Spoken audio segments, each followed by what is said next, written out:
Beware the Night is a nonfiction work. It's a compilation of my cases, my most profound cases, the things that I've worked on over the years, aspects of my life. You know, I like to say my life was boring, but being a cop in New York City for 20 years, it wasn't boring. And I put a lot of police anecdotes in there to try to show the differences and the similarities between primary evil, which comes from the devil, and secondary evil, which is the evil that we as human beings do.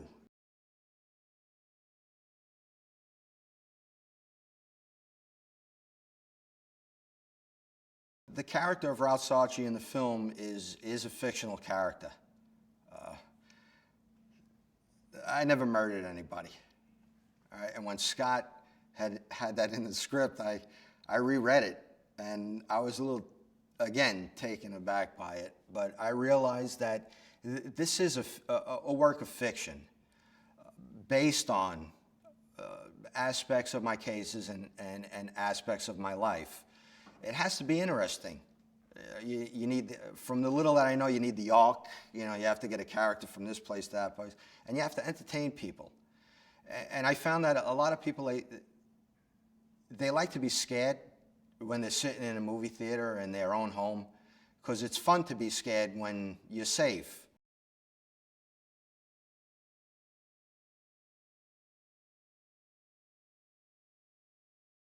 When I get a case, the way I handle it is usually I get an initial phone call, or somebody has told me you know, about the case, and I want to always, of course, speak to the people. So they'll call me, and I'll speak to them on the phone. I'll do an initial interview. I'll ask them a few questions. I'll find out what's going on.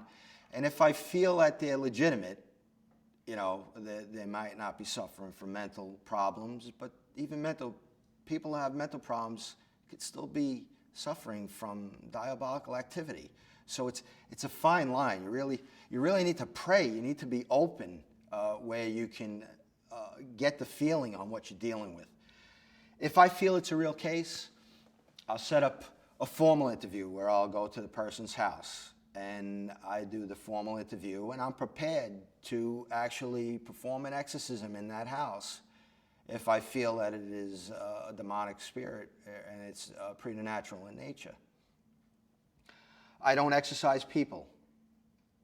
That is only for an ordained clergyman exorcise people. We call them solemn exorcisms. But a minor exorcism in a house, we have permission, the authority from God.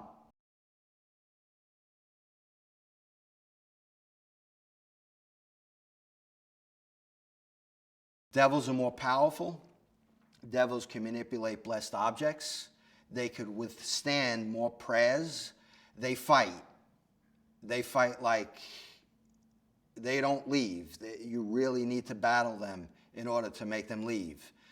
The lower level ones, even though they are more powerful than us, they'll flee quicker because they can't withstand the prayers and the holiness that you invoke when you mention the name of Jesus and the Blessed Mother.